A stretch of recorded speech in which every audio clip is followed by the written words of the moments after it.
इस संबंध में एक घटना हम ऐसी सुना रहे हैं। हमारे पूज्य गोरीलाल कुंज वाले महाराज जी बैठे हैं और श्री राम कबीराचार्य जगत गुरु श्री स्वामी राम प्रवेश देवाचार्य जी महाराज भी बैठे हैं, हमारे वेदांती जी बैठे हैं, त्रिदंडी स्वामी जी बैठे हैं। सबको बड़ी प्रसन्नता होगी। सत्य घटना सुना रहे हैं हम आपको। प्रेम की महिमा, भाव की महिमा। आप लोगों ने वृंदावन के एक रासाचार्य हैं स्वामी श्री फतेह कृष्ण जी, उनको देखा है आप लोगों ने? बहुत से लोगों ने देखा होगा स्वामी श्री फतेह कृष्ण जी महाराज।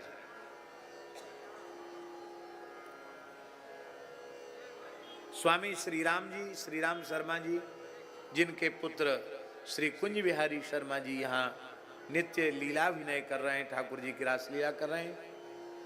श्री राम जी और फतेह कृष्ण जी ने बहुत समय तक एक साथ रह करके गौरांग लीला और रास लीला का सुख वैष्णवों को प्रदान किया। अब फतेह कृष्ण जी अभी भी हैं, विराजमान है। आज फतेह कृष्ण जी की भी आयु लगभग 80 के करीब हो रही है। देखने में लगते नहीं है वो ऐसे, लेकिन लगभग 80 वर्ष की आयु है उनकी, फतेह कृष्ण जी की। अभी भी कंठ में स्वर में खराश नहीं है, ऊंचे से ऊंचा गाते हैं। तो स्वामी फतेह कृष्ण जी ठाकुर जी बनते थे, रास में ठाकुर जी बनते थे। उनकी आयु थी लगभग 12-13 वर्ष की। और एक और महानुभाव थे, वो श्री जी का स्वरूप बनते, राधा रानी का स्वरूप, वो भी बड़े प्रसिद्ध रासाचार्य हुए। दोनों स्वरूप बनते थे। और पूज्य श्री प्रभुदत्त ब्रह्मचारी जी के आश्रम में वृंदावन में संकीर्तन भवन में रासलीला होती थी। तो महाराज जी सावन भादों में लीला देखने के भाव से गिरिराज जी से वृंदावन आ जाते थे, कुछ दिन रहते थे। भक्तमाल आश्रम में पूज्य गुरुदेव भक्तमाली जी का आसन रहता था और पूज्य श्री सुदामा दास जी महाराज और पूज्य गुरुदेव भक्तमाली जी महाराज दोनों संकीर्तन भवन में जाते ब्रह्मचारी जी के यहाँ, तो रास बिहारी को श्रृंगार भोग लगाते। तो बड़ी गरीबी थी, भोग में और कोई सामग्री उपलब्ध नहीं थी। महाराज जी तो गोवर्धन से वो मोटी इलायची दाना होता ना, जिसको चनोरी कहते हैं हमारे ब्रज में, इलायची दाना बड़ा वाला, आज भी बहुत बढ़िया इलायची दाना बनता है गिरिराज जी में। तो महाराज जी वो मोटे मोटे इलायची दाना वो लेके आते थे।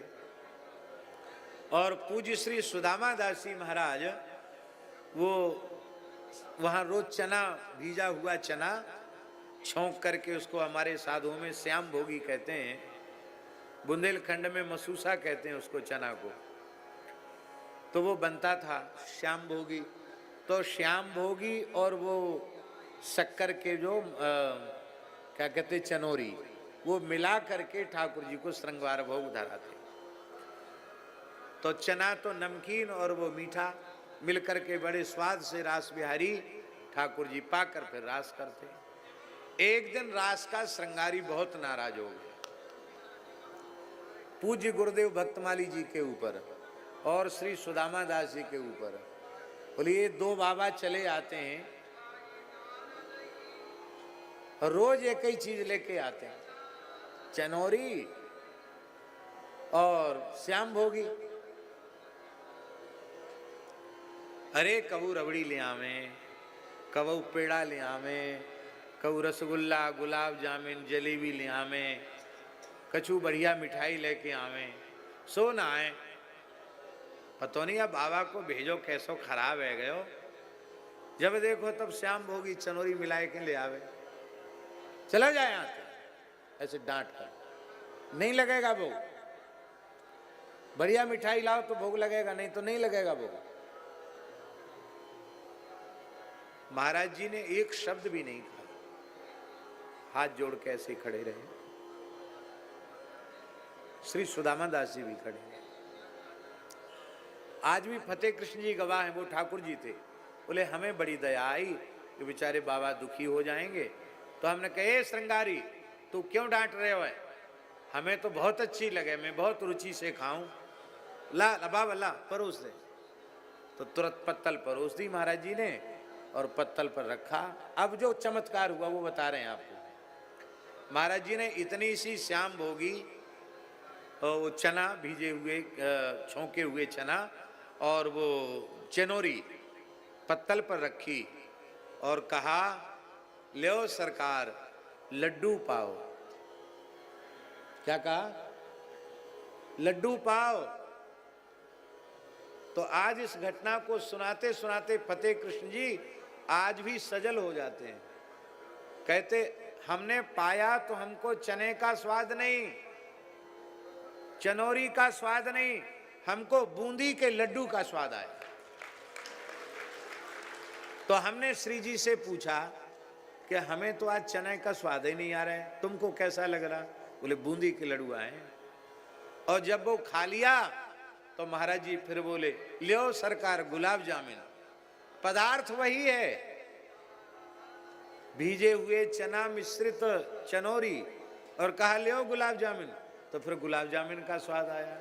फिर कहा लियो जलेबी, तो जलेबी का स्वाद, लियो बर्फी, तो बर्फी का, लियो रबड़ी, तो रबड़ी का स्वाद आया।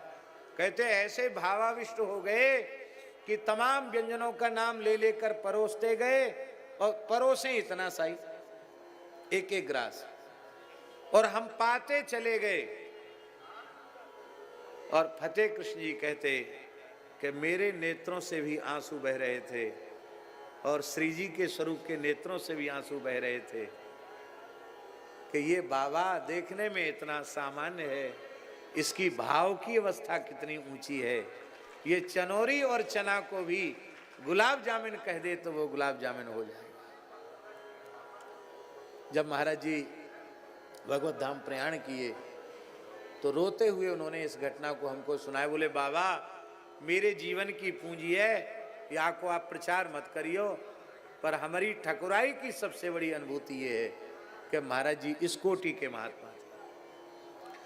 हम ये घटना इसलिए कह रहे हैं कि यदि पूज्य गुरुदेव भक्तमाली जी जैसे संत चना चनोरी में समस्त व्यंजनों का आस्वादन अपने आराध्य को करा सकते हैं, तो क्या प्रेम मूर्ति सुतीक्षण जी मात्र तुलसी दल और जल लेकर क्या अपने आराध्य को संपूर्ण व्यंजनों संपूर्ण उपचारों का आस्वादन नहीं करा सकते? क्या अवश्य करा सकते, इसमें कोई संदेह का तनिक भी अवसर नहीं है।